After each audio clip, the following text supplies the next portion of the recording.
All right, well, good afternoon, everyone. Welcome to this session, Appian World 22, here in beautiful Fort Lauderdale, Florida. Appreciate you being here. I am here with Mr. Phil Merrell, a longtime dear friend and CIO of the PromptCare Companies. Good afternoon, Phil.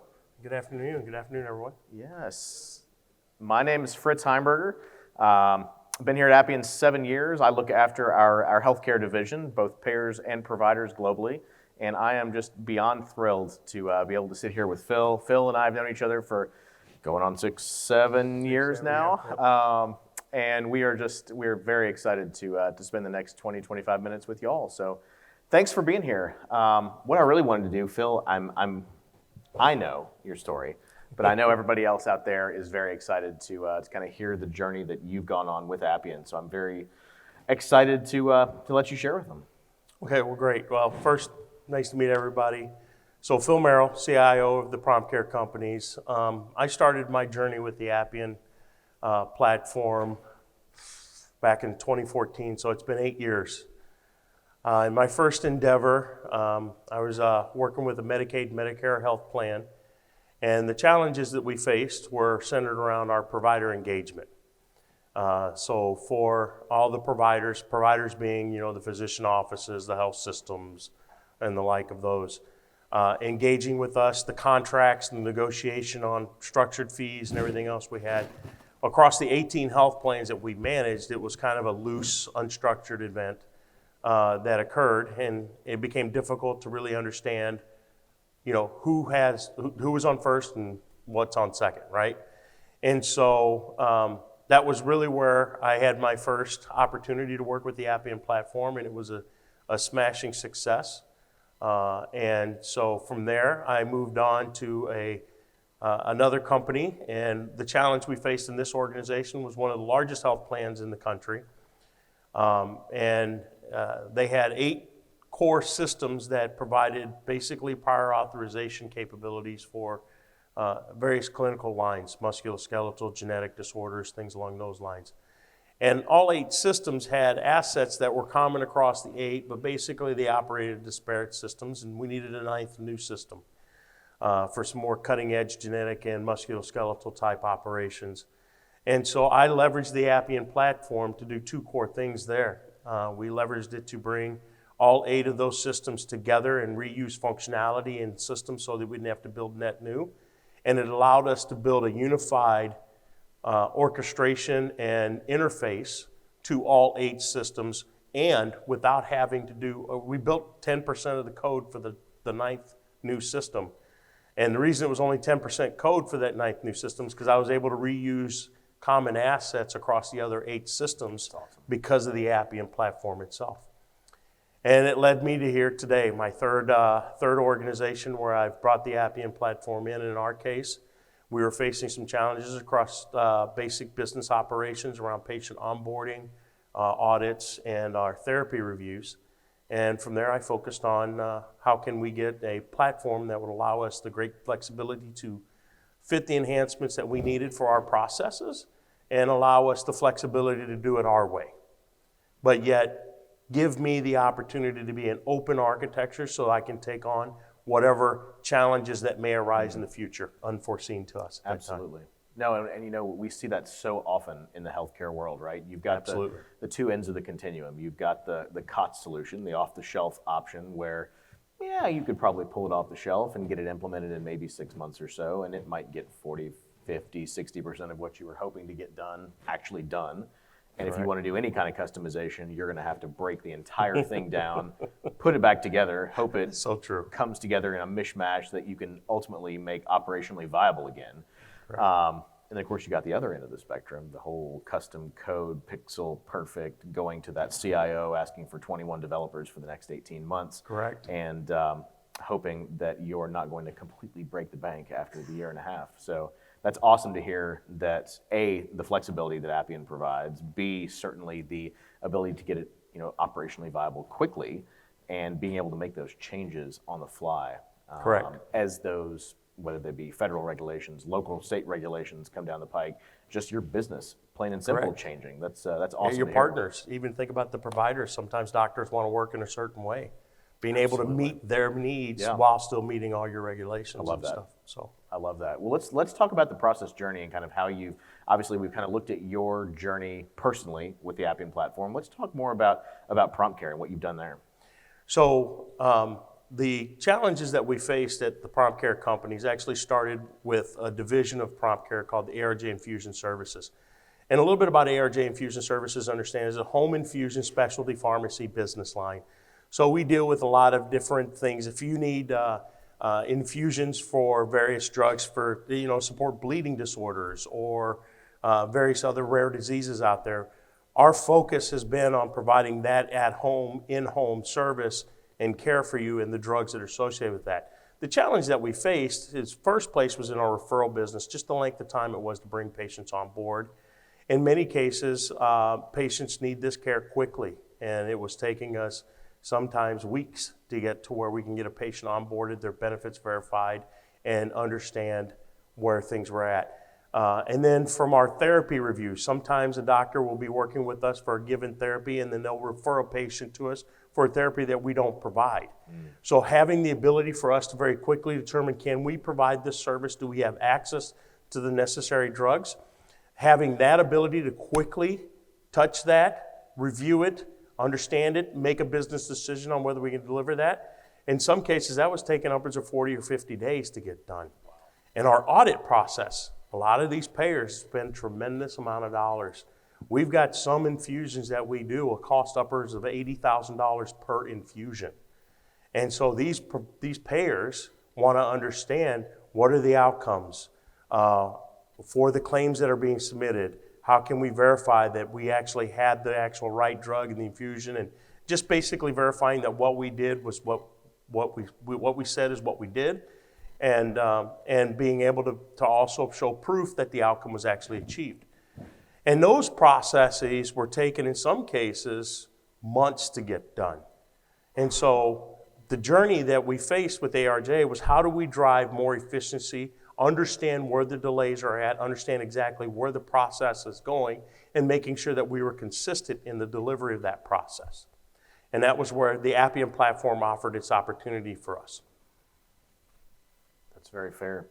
So when we think about that speed, that agility, being able to reuse some of those components, as sunshine and rainbows as that may be, right? Obviously, we know that there are opportunities, there are challenges when we think about an organization taking on something as somewhat radically different from the norm as low code. Talk to us a little bit about those opportunities, those challenges. What were they, and how did we overcome them? Okay, so some of the challenges we had, especially like when you look at where the PromptCare Companies are, we're a smaller organization. We're not the big payer world or some of the large health systems that are out there where they have a large number of resources or ability to gain resources. So some of those challenges are, how do you take some of the manual processes, and without a large development team, or in some cases, like when I first arrived at ARJ and PromptCare with no developers, how do you bring a platform on board and a capability that allows you to actually do some of what these larger companies do in their sleep, right? Sure. Drive that automation. And really a low code opportunity is really what I was looking for, and the Appian platform brought that to the forefront. And then the partner, right? Having a partner that would be flexible enough and capable enough to really help you think through what opportunities you have and what are the best paths forward to achieve what you have within constraints that you actually face for resourcing. Absolutely. And you all used Zempatica. Zempatica. Right? Yep. And actually my lead developer is sitting right there. Very nice. Love to hear it. Love to hear it. So being able to meld together, obviously, the folks on your end with the partner, with actually having Appian itself as a partner, and kind of having that three legs of the tripod constantly working in unison to achieve the mission. And one of the things I'll stress with that is that partner, I can't stress enough how important Zempatica has been to my journey. A little note on Zempatica and is that, this is the second time I've leveraged Zempatica. In my previous opportunity, they were core to helping us build out the integration across those 8 systems and reuse those assets. And here, having that partnership with Patrick there and Gabe, the CEO for Zempatica, really being able to come up and innovate at a resource effective way for us to be able to get what we needed done in a very timely fashion. You know, the solutions we built, we were done in 3 or 4 months with the MVP, 3 months for MVP on a system that some partners that I talked to were talking about 9 to 12 months to get it built, right? And literally it was 2 people in 3 months and we had it up and functioning. So that's the power of a low code opportunity. So when we think about buy-in, when we think about, being able to get folks on board within the organization, right? Being able to share your prior experience with that speed, with that agility, with the ability to turn over an MVP as quickly as you did. Did that help with buy-in? Was that part of the process of, hey, been here, done this? I know you guys are used to X, but let me show you what Y can do. What were some of those key considerations as you were going through that vendor selection process, and did that play into the equation? So definitely my experience and my background brought a lot to the table and some benefit. But what that experience and that background was really that focus on understanding how to articulate the need in business terms. And then one of the other key things was the empowerment to the business to make them a part of the process. Mm-hmm. I took this out of the technology conversation and made it a business conversation. And one of the first things where I saw the turn at PromptCare was when I set the CEO for ARJ Infusion Services down with the CEO for Zimpatica. And they had a conversation around where the business need was. As soon as we got off the phone, the first thing ARJ Infusion CEO said to me was, God, how quickly can we get this built? That's awesome. Right? And so it's about bringing them into the fold early. Don't think of this as a technology play. Think of this as a business play. Absolutely. Right? And that's kind of how you get the buy-in in the culture, right, to adapt. Yeah, we've talked about it many times, right? Being able to establish what that business problem is, what does success look like, and then how are we going to enable it, as opposed to let's be the hammer looking for the nail. I would call it a business-driven initiative. Fair enough. I love it. No, it's fantastic. And when we think about what that timeline looked like, you obviously talked about the MVP rolling out in the 3 to 4 month timeline, who all was involved. Just outside of that MVP, how, second, third, fourth iterations, what did we look like from a timeline perspective? So the first MVP was out in, I want to say it was 3 months, almost right on the dot. The first iteration followed shortly at the 4 month mark, and the third iteration was at the 5 month mark. So 2 sprints then between each iteration, yeah, 2-week sprints. Before, a lot of functionality came out. And we had an interesting experience. So let me talk a little bit about what was important to get us to that point. And I can't stress the importance of your partner. One of the things that Zimpatica did for me was they got into the business and they understood the business very quickly, right? They didn't presume to know my business by any measure. Right. What they did was they asked a lot of questions and they engaged the business partners I had early and often. And that really made a significant difference in helping us get something shaped that was quick, right?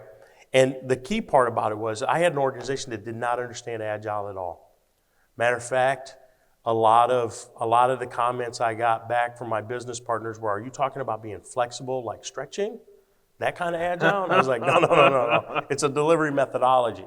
But my partner in Zimpatica was able to help educate and move them along with me. All right. And that was key. And when we got into the second and third iterations, I actually had my business partners driving the project. And today, for our referral process, our head of revenue cycle management is the one that actually meets with the Zimpatica team on a weekly basis. Wow, talk about bringing the business to the forefront. Yeah, I do not. There's many times where a problem will arise, I'm an escalation point, and I'm like, well, let me talk to Kim on exactly what it is that's there. Or Kim will come to me and say, hey, but she actually owns the product and the process now. That's amazing. Right? So you all were a complete waterfall shop then, prior to this switch to Agile methodology. Correct. We hear time again. While we built, we taught Agile, and the partner was the key. And I cannot stress that enough. A partner is key. And my partner today in Zimpatica is helping me build an internal capability, right? I went out and I hired a full stack engineer. They're training that full stack engineer. I have a data engineer that they've trained. So, Amazing. we're getting there. No, that's great. That is having that team in place, that robust team in place that, like I said, all can agree on the mission, understand what that light at the end of the tunnel looks like and what it's going to take to get there. Correct. That's fantastic. No, I'm thrilled to hear it. So when we think about, we've talked a little bit about it, when we think about business results, we think about, I think about internal ROI, certainly happiness of the team, employee satisfaction, then looking at external factors, right? You've got patient satisfaction, you've got clinician satisfaction, you've certainly got revenue cycle implications thereof. What were some of those kind of hard and even soft ROIs that you all achieved? So from a hard ROI perspective, a hard benefit that we received from it, prior to getting the Appian platform deployed, we had a metric, a key KPI that we measured on referral intake rate. Mm-hmm. And we would see rates of 38 to 40%. And what that basically meant is that when we got a referral on a patient that needed service, of the number of referrals, for every 100, how many of them did we actually get started? Okay. And we saw that hovering around 38, 40%. And that's not a bad metric. That's actually pretty good for solid, someone in our business, right? Absolutely. Since the Appian platform's deployed, that process has reached upwards of 62 to 67%. Wow. I've seen it as high as 74% for a given month. Good for you guys. Right? We actually understand where things are at in the process and how long they're sitting. We have the ability to see how long an employee sits with a specific process. The notes and the understanding, we've taken almost everything out of email. Okay. Right? And the things that exist in email right now are more behavioral problems for us. Right? Can't help it. Yeah. Some people like their tools, sure. right? But we've eliminated all spreadsheets in the use of the process. Wow. We actually have metrics on the average start rate, the average start time it takes, onboarding. We understand how each step of the process is delayed, if it is delayed. So it's been the benefit of that and our ability to see that. From our therapy process, it was upwards of 30 days to get a new therapy reviewed. We are now averaging about 7 to 8 days to get those therapies determined. Wow. So that means in some cases expansion of the business or onboarding of a patient. That's a core business line, but we also have some additional therapies we can provide for them. It's phenomenal now. So we've grown the business quite significantly as a result of this opportunity. That is impressive, Phil. And I will tell you, we had, from an audit perspective, we had thousands and thousands of dollars in revenue impact due to audits not being done timely. Okay. And payers coming back saying, we want the money back, right? Yep. That was in 2019 and 2020. In 2021, we cut that by north of 80%, right? Because we were able to respond to these. What was taking months to get done, the audit process that was built actually has gotten it down to where it's literally 5 to 6 days to get an audit completed. So you're not leaving money on the table and certainly Definitely not leaving money on the not giving them the money back that they've already put on the table. That's right. That's very impressive. Very good. Oh, the soft benefit-wise, I have to tell you this. Yes, please. As of this morning, our chairman of our board asked the question, how quickly will we be able to make the Appian platform go even farther, RPA, everything else. And then someone posed the question, is Appian the right platform? I didn't even get a chance to say a word. I had 3 business partners chime in on the call. If you take my Appian away, I will hunt somebody down, were the exact words. You can't ask for a business. You can't ask for a better business partner than that. That's right. That's amazing. Wow. So when we think about key takeaways, kind of a lessons learned situation, we've already mentioned a lot of them. Obviously, make sure you have your partnership squared up and ready to rock first and foremost. Yeah. Engage those business folks early, often. Anything else that comes to mind as just kind of a parting thought before we take a few questions?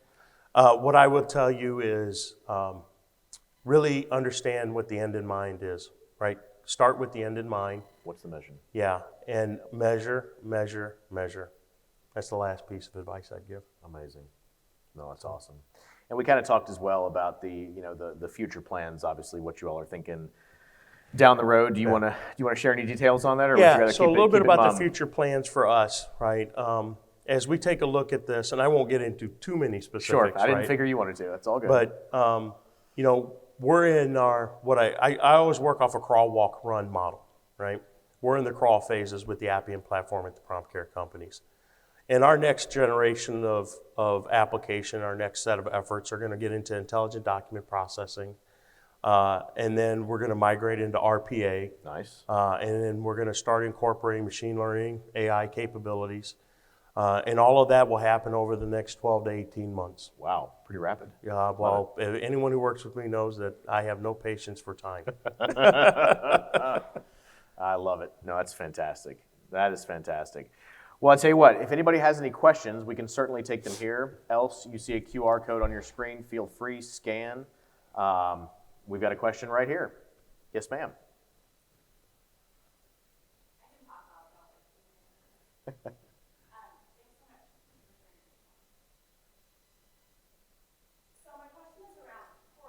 Okay.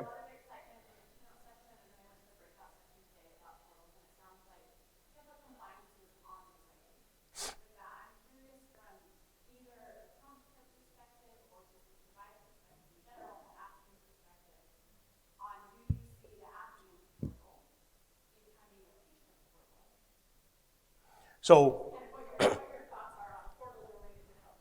Sure. do you know Gabe? Did he set you up to this? I'm just playing. What I will tell you is portals are absolutely on our forefront. And actually with the intelligent document processing, which is basically an OCR set of capabilities we want to do, we have a lot of faxes that come in from provider offices for our referrals.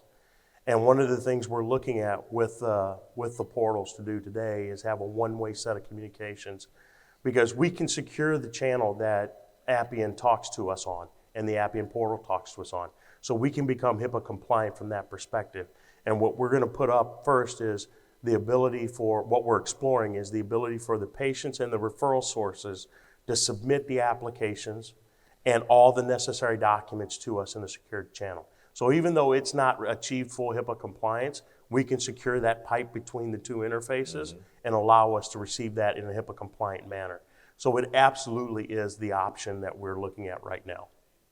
So it's a very real thing on the forefront. I just haven't, the Zimpatica partner, I told you the partner is very critical. And my Zimpatica partner and Gabe and Pat there, they have prototyped it, and actually in the coming week I'm going to be looking at it with them to see if we can get it done. That's great. I encourage everyone to really take a hard look at it, especially with the one-way model, because you can secure that pipe, and then you can meet the HIPAA compliance from there. And from a patient portal before, to your question, to date, obviously with true Appian portals, the new functionality that's just been released, HIPAA compliance is on the horizon. You know, the Appian platform itself has always been HIPAA compliant and HITRUST certified. We have done patient portals in the past that obviously required the unique login. That is very much HIPAA secure. But yes, that is definitely on the very near term roadmap to ensure that HIPAA compliance crosses over to this new anonymized user mentality. Typically when we see patients or even caregivers, you know, if you've got an adult, you've got perhaps an adult child looking after that elderly person, or you've got a parent looking after a child's healthcare, most of those are going to be unique logged in situations, not necessarily an anonymized situation. They're going to be looking at, you know, just like an Epic MyChart or anything else, right? We have done certainly Appian equivalents of that. This anonymized situation, though, will definitely have its own HIPAA compliance to it. Yeah, and in our situation, like I said, it's a one-way communication. Now, the HIPAA environment, or the Appian environment we run into on the cloud, sorry guys, that we run onto today is a HIPAA compliant cloud environment. And definitely for any two-way communication we have to do, for now, we will redirect them into a client, you know, a different channel until that does achieve HIPAA compliance, or we decide that we want to put a login facing environment. Ours is a very high-touch operation, so in many cases we don't have the need for everything to just be in there, you know, on that interface, because we'll have a nurse in the home. For sure. Other questions? Else we can go ahead and wrap up. Well, thank you all for being here. This has been a great day. Phil, thank you so much for joining us. It's been an absolute pleasure to sit up here with you and have the chance to chat. Wonderful as always. Much obliged. Yeah, thank you very much. Absolutely. And if anybody has the opportunity, please go out there on the Appian World app. And there are reviews out there. There are comments. Feel free. You may log on and give feedback at will. So we appreciate you being here. Thank you, everyone.